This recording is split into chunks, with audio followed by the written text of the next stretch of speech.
We are back in Birmingham, Alabama. You can see the freight train over there. Alabama.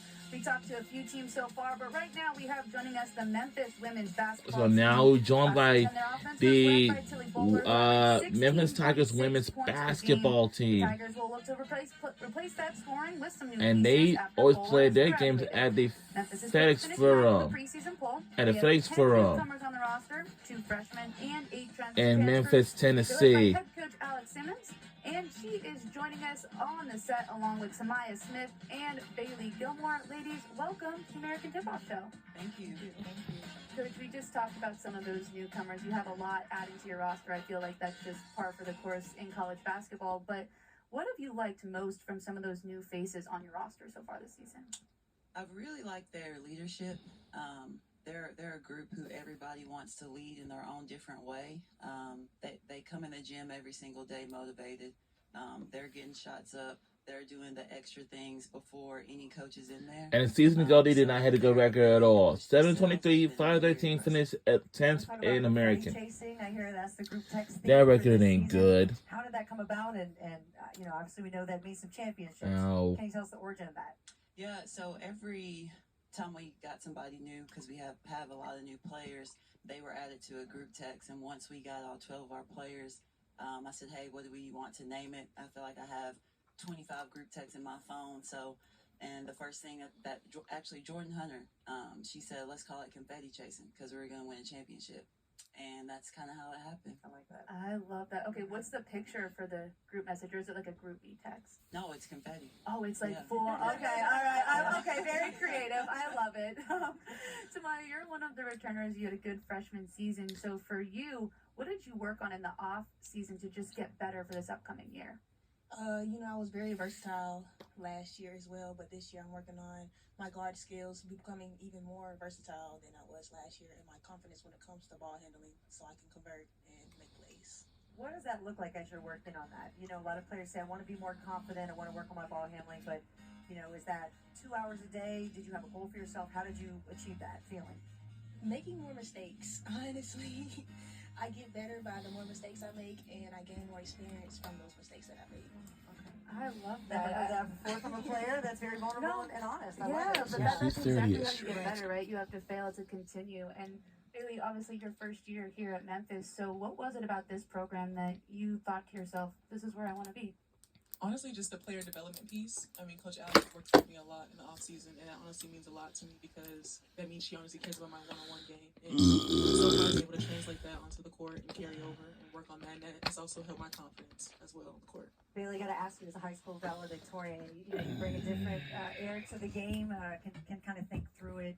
How important is it for you to obviously balance academics and athletics, but how do you think of the game as a valedictorian? Is there anything special you kind of notice and have been able to put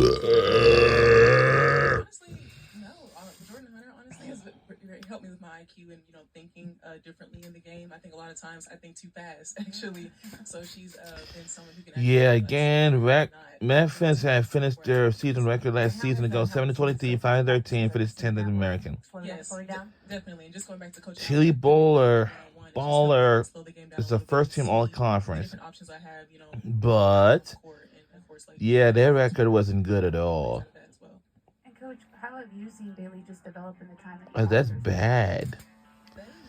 Where's losses are no good. I think she may have taken a couple of days off and she was right back in the gym.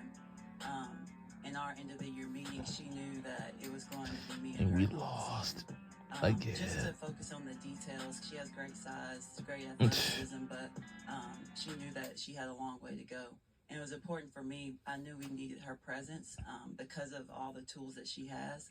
So I think the number one thing was being consistent. Really? Being willing to put in the work and kind of all the hard things because I put her through the ringer. Actually, but I think she accepted it and she wanted it. How did you respond to that, Bailey? Just like she said, I want to do it. I'm willing to do whatever it takes to do it. So anything she wants me to do, I trust what she's telling me. I trust, her vision for this program, and I believe in her as a coach. So it's pretty easy to follow along with what she's telling me. Coach, you got a lot of new players on your team in a league that has just become so competitive, especially after the last 5-7 years. All right, as a reminder, looking at the format of the tournament, the top 10 go. what is kind of that consistent message that you can continue to Yeah, deliver we on will your team, eventually and watch what's an your SEC identity, now. so that we see you in that tournament? Tip We off take it on game the by game all and we new. focus on us. We can't control what anybody else does. We can't control the decision making in other programs. All we can control is what we do at Memphis and in our locker room. So we just focus on what we do every single day. We apply pressure and we want to dominate the day. And it's really as simple as that. What does dominating the day and applying pressure look like from a practice standpoint and then a game standpoint? Like, how does that play out in your scheduling? Scheduling games. Well, I probably Hello, said that a little Roxanne. bit misleading, but scheduling like Hello, Roxanne. practices and then workouts and everything like that to apply that pressure. Do you really love me? So I think Love me. a lot of I have a different perspective on a lot of things, and one of those is perfection. I think sometimes we stay away from chasing that and striving for that because of the pressure that could come with being perfect. But I think every single day in practice, every little detail, we're blowing the whistle. I see you smiling. How many times have you been on the line so far in workouts? But guess what? That's off the record. We'll talk when we're off air. Okay, good to know. But yeah, I think just us wanting Never perfection. watching me. Shay Harris has been a huge advocate for that, always pushing our team to be perfect and no matter what we do. So I think that leads us down the path to where we want to go. Tamaya, what is something about playing in Memphis, in that city, the culture that's there, playing for Coach, that just gets you so excited? I see we matching our Memphis Blues on today on purpose. What do you love about the program in the city? 24. The main thing I love is like the support. The city they love basketball, so when it comes to basketball or any games, I don't have to worry about the fans like not showing up or anything. Like they're always gonna be there supporting. So I love that. All right, this is a question for all three of you. One word to describe Memphis women's basketball in this upcoming year. I'll say resilient. Ooh, like that. I know. I told you. We're asking all the hard-hitting questions today. Mine's pressure. Pressure. All right. Pressure, resilience. Tamaya? What a good word. You got this. You got this. I just say dominate. Dominate. All right. Pressure, resilience, and dominate. That's what we can expect from Memphis women's basketball season. Ladies, thank you so much for joining us today. Thank you. Thank you.